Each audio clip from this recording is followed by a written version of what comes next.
Coming up tonight on CTV News, the Air Force Museum at Wigram receives a piece of history, and we look at hospitality in Christchurch. Welcome to CTV News, I'm Kenetta Knight. Rumblings continue to be heard over the role of Tony Marriott as CEO of the Christchurch City Council.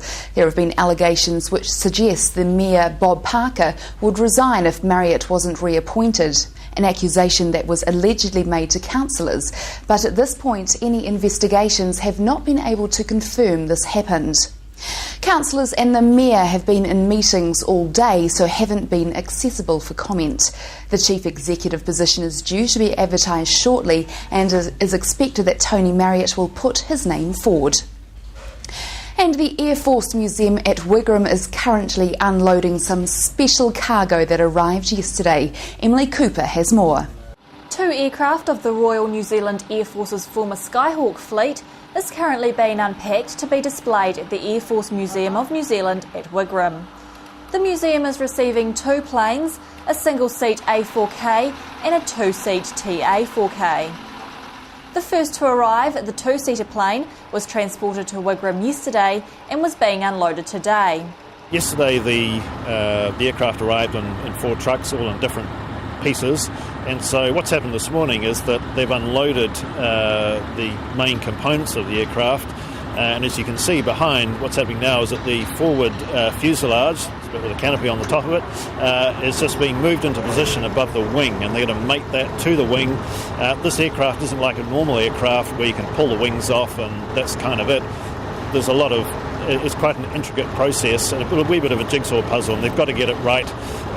So that's the main objective today, is to get everything into position, and over the next 2 to 3 days they'll be assembling the aircraft, and it'll look more like a recognisable aircraft once they've finished that process.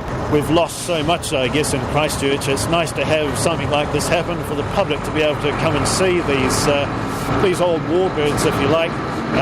They're a lovely looking aircraft. They're an old aircraft, but lovely looking, fantastic engine, really impressive to see close up. After almost 10 years in storage, the aircraft is in good shape. The first Skyhawk will be displayed at the museum's aircraft hall on the 17th of June, exactly as it was when it was withdrawn from service in December 2001. We're going to put it on display all lit appropriately on the 17th of June. People who come to the museum and purchase a behind-the-scenes tour will get the chance of actually seeing the aircraft being assembled this week. They'll be able to see it next week as well, because even though they'll finish the reassembly of it, we've still got to prepare the aircraft, so it'll have to be cleaned. There's a lot of tape residue and other material still on the aircraft. There's a wee bit of touch-up paint that has to be put on there. That'll take most of next week, but it'll be on display on the 17th of June in the aircraft hall, and it'll look like all the other aircraft that we've got up there. It'll have pride of place there too. It will be a permanent display. I should say though that this aircraft isn't actually part of our collection just yet. It is on loan from the Defence Force, and will be so until the US State Department have completed their end-use approval process. Then it will be issued to us, then it will become part of our collection. But to all intents and purposes, yes, it's part of our collection. The museum currently has a Skyhawk on loan from the United States Navy. However, visitors now will be able to see a genuine RNZAF example. He says the aircraft has a lot of history, and the Air Force Museum receiving the aircraft is hugely significant. The Skyhawk fleet was purchased, or arrived I should say, in May of 1970. This particular aircraft, 6254, it's a 2-seater, it's an advanced trainer aircraft, was the first aircraft to fly in New Zealand, and that makes it really, really special. It also had a couple of other firsts as well. It was the first to fire or test fire the Maverick air-to-surface missile, along with a second aircraft which was a single-seater, 6205. That's the second Skyhawk that we'll be getting later. And it was the first prototype 2-seater to go through Project Kahu, and that project was an Air Force project to upgrade the avionics of the entire Skyhawk fleet. So this aircraft has had a number of firsts, and it's the history behind the aircraft that makes it really, really important. If we just wanted a Skyhawk, we could have taken any particular Skyhawk, but this one has the most amount of history, along with 6205, which will come later. And for a museum, that's really important. It's the story behind the object that's particularly important. The second Skyhawk, the NZ6205, is expected later this year. A single access program will be replacing the current access programs for the Christchurch City's central red zone. The Red Zone Access Program will continue to help residents and business owners retrieve essential items and will provide access for contractors and building owners carrying out work around insurance, works to make safe and structural assessments. From July, the Single Access Program will replace the 3 current programs for the Red Zone: the Business Access Program, the Residents Access Program and the Temporary Access Program. To gain access, a form can be downloaded from the website www.canterburyearthquake.org.nz, and you must provide a copy of a structural survey report of the building carried out by a chartered professional structural engineer, no matter what colour placard the building has. We will have more on the Red Zone access tomorrow. Coming up after the break, the 1080 poison debate is stirred again.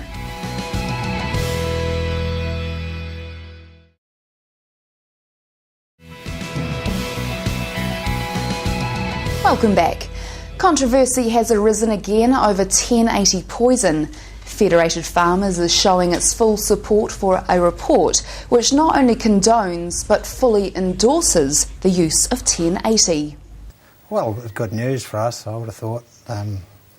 The Commissioner for the Environment, Jan Wright, sort of what we can read into it, she started off being a little bit dubious about the benefits of 1080, and once she'd researched it thoroughly, she could see that it's the best tool we've got, that's for sure, for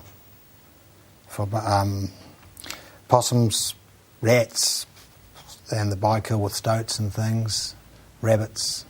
So it's got huge benefits for native biodiversity as well as for us for disease control. Because seriously, if TB were to get a hold, it'll be the end of agriculture as we know it. TB, it makes it very difficult. Yes, it's there's been huge progress in the last 10 years or so, and the 1080 is the one that has broken the back of it. That's for sure. In those areas that are intractable, it's really the only decent shot you've got. You know, that you can talk about trapping and all these other. Well, there's a lot of good work been done with the blue bags, with it's with a cyanide-based poison. With it's all with groundwork, but the cost is a lot more, and the knockdown is not as strong. That's for sure. How much does it come down to cost as far as the farmers are concerned? Because it's prevention rather than cure. With the TB one, it's funded by AHB levies and regional council and different organisations put in for the sort of the public good part of it. But of course, when it comes to rabbits, it's farmers. It's his baby. That's it. Well, especially for you guys in the high country. I mean, rabbits still a major problem. Certainly are in different regions, yes. And the RHD has done a brilliant job over the last 10 or so years. But there are concerns, that's for sure. It's sort of run its course a wee bit in places, and it's not as effective as it once was. It would seem almost as though that it's cyclical, that it'll miss a generation and then wallop it the following one. There are different theories on that, yes. And I've heard another theory that it's maybe a little bit like a flu epidemic or something. If you're a bit down in health or things are against you a wee bit, it'll have a lot better result.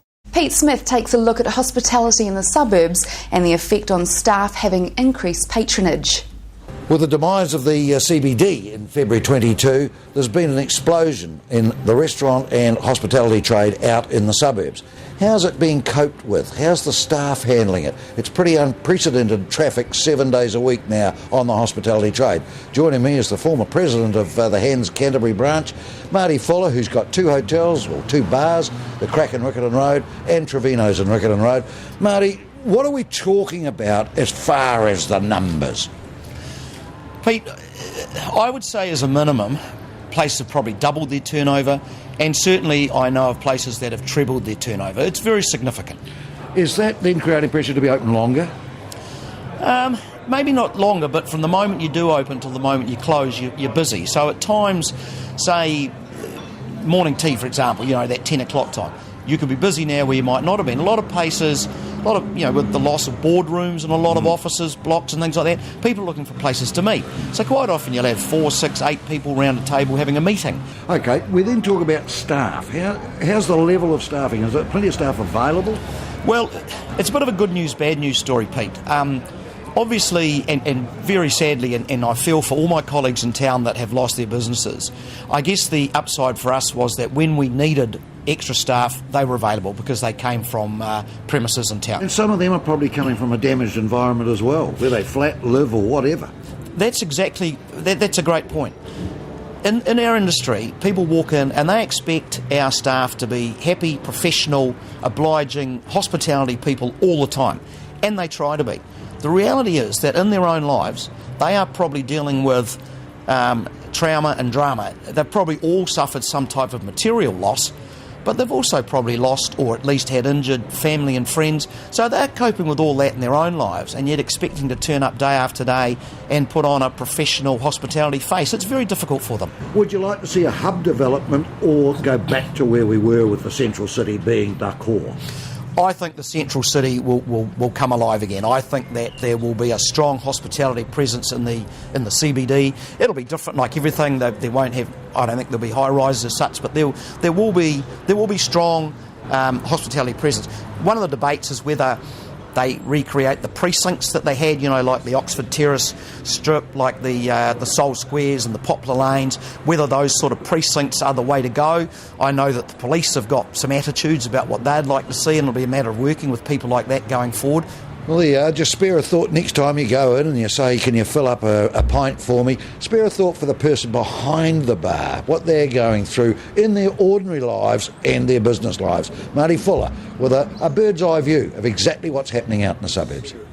Here's an update from the New Zealand Fire Service from City Life. It's the February 22nd earthquake. I've been running a report once a week of a summary of the fire calls in the Christchurch city area. We're using this to see if we do have any changes that are earthquake related and what the fire call numbers are looking like week by week. Okay, because you are the Fire Risk Management Officer, is that right? Yes, I am. Yeah. So what should we be looking out for?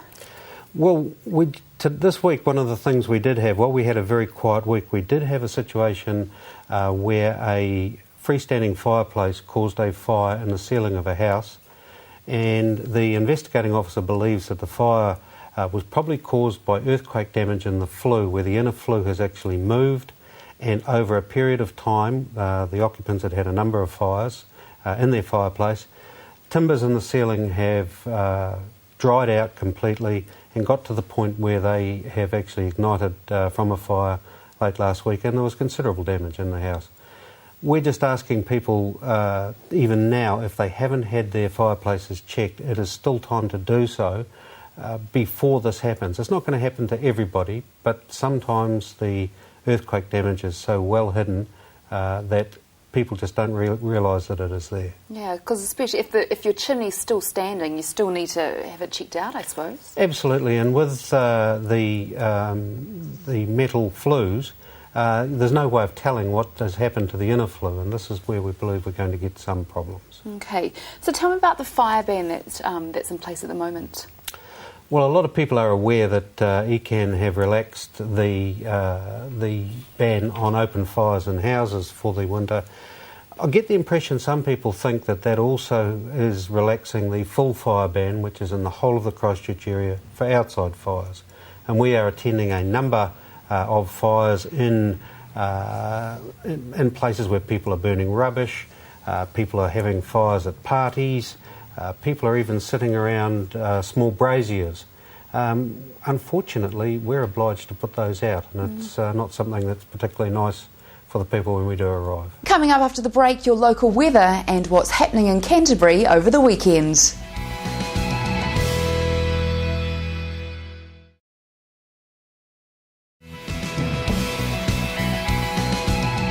Welcome back. Well, there has been some controversy up north with the Super 15 rugby team, the Hurricanes. According to sources, there's tension between senior players and the new coach, Mark Hammett. Pete Smith hit the streets today in Street Talk to ask, would you coach the Hurricanes? Was Mark Hammett, was he handed the poison chalice when he was given the job to coach the Hurricanes? Let's face it, they've been playing rubbish rugby for years. Now, because he wants to get rid of a few of the troublemakers, he's being growled at. He's not good enough. He doesn't work with Polynesians. Tell you what, it's a nightmare job. I wouldn't want it. That's the Street Talk question today. Would you want to coach the Hurricanes? Let's find out what they think. Do you want to coach the Hurricanes? Don't know. She's smiling. What about over here? Would you ever want to coach the Hurricanes? No answer there either. Well, we'll go to the street now and we'll ask Cantabrians. Mark Hammett, you've got to feel sorry for the joker, surely. Would you ever coach the Hurricanes rugby team?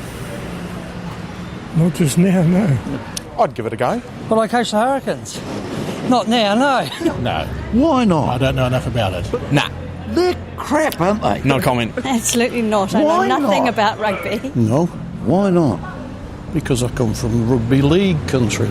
Oh, yeah, too right. Why? Eh? Why not? No, Why not?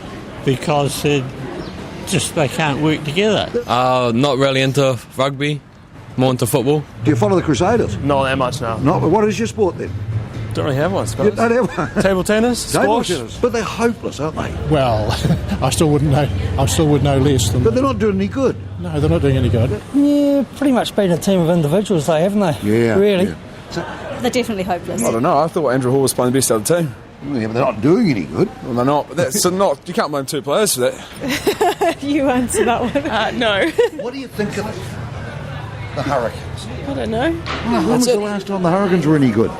When they had a good coach, probably. I don't know when that was. Probably a while ago. What about poor old Mark Hammett? He's gone up there to help them out and he's getting a hard time about it. But I think he's sorting them out all the same. Yeah, Mark Hammett's obviously got his own agenda, so he's going to let it play and see what happens. Yeah, Mark Hammett, unfortunately, that's the rules of coaching. He should never have been put in there.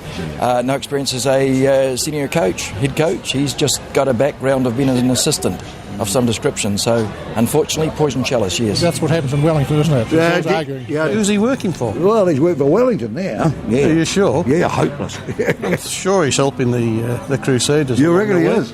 Mark's trying to sort them out, and they can't even work as a team. Well, they haven't been any good for a long time, have they? But on paper, they should be twice as good as they are. Yeah, they should be. Why is Mark Hammett getting a hard time?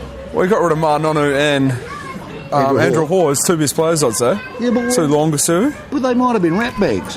Yeah, you don't know that though, do you? Mark Hammett would know what he's doing, wouldn't he? Of course he would do, he's a Canterbury. So you got rid of Nonu and you got rid of Hall. Did he do the right thing?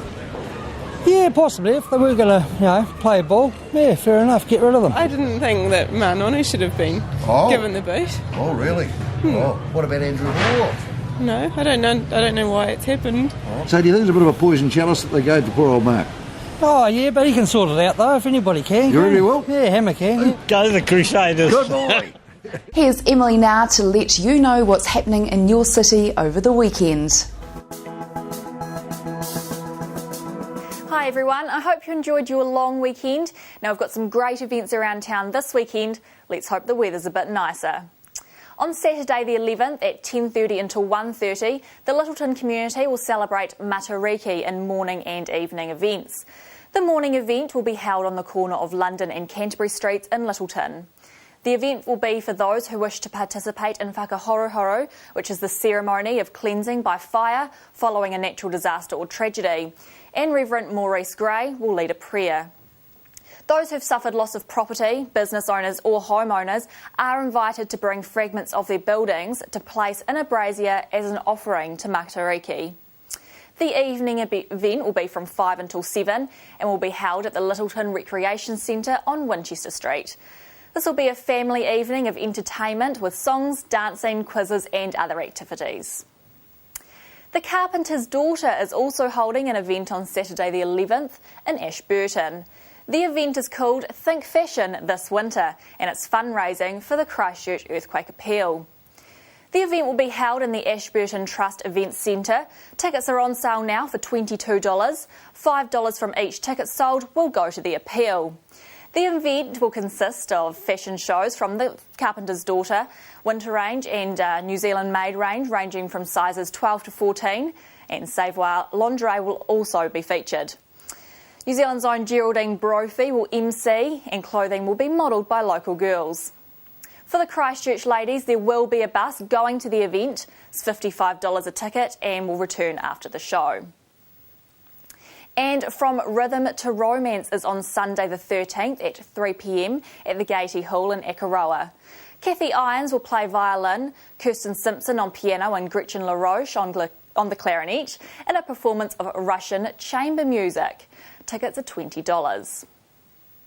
And don't forget, if you've got any events you'd like for us to mention, email me, emily.cooper@ctv.co.nz, or call us here at CTV. Our number's 3777 033. That's 3777 033. See you back here next week. Here's Sasha now with the weather.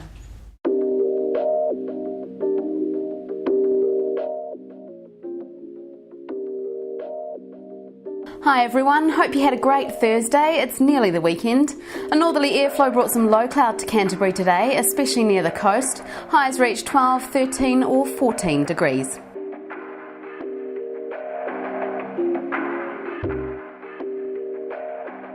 Taking a look at Friday now, Kaikoura can expect a fine day ahead with high cloud increasing during the day and northeasterly winds developing. Temperatures reach 13 for your Friday, down to 4 degrees tonight. Mostly fine and sunny in Hanmer Springs. The morning presents the best of the day's weather with increasing high cloud and westerlies developing by the afternoon. Be prepared for a few showers at night. It's a cloudy one for Rangiora and Kaiapoi. Northeasterly winds are with you for much of the day and you're looking at a high of 14. An evening southwesterly change may bring the odd shower.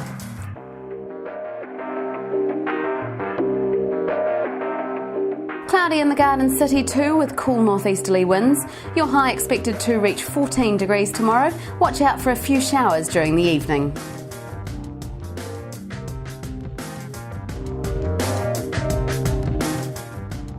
Low cloud expected morning and night in Ashburton. The good news is that this makes way for some sunshine in the middle of the day. Cool southwesterlies bring some evening showers too.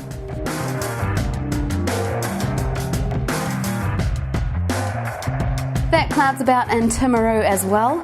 Mostly cloudy with a few sunny spells developing. We see cool northeasterlies, again with possible evening showers. 14 is your Friday high. That cloud pays a visit to Colvin and Darfield, Methven and Akaroa tomorrow as well. Highs there reaching 13 or 14 degrees. Not too cold tonight with lows between 4 and 7. Arthur's Pass and Greymouth see some rain both morning and afternoon, so keep your umbrella handy. Lastly, let's take a look at the weekend forecast now. Morning cloud clears, revealing a mostly sunny Saturday with southwesterly winds giving way to northeasterlies late in the day. Mostly fine on Sunday with high cloud and light northeasterlies. That's your weather. I'll be back tomorrow. That's CTV News. I'm Kenetta Knight.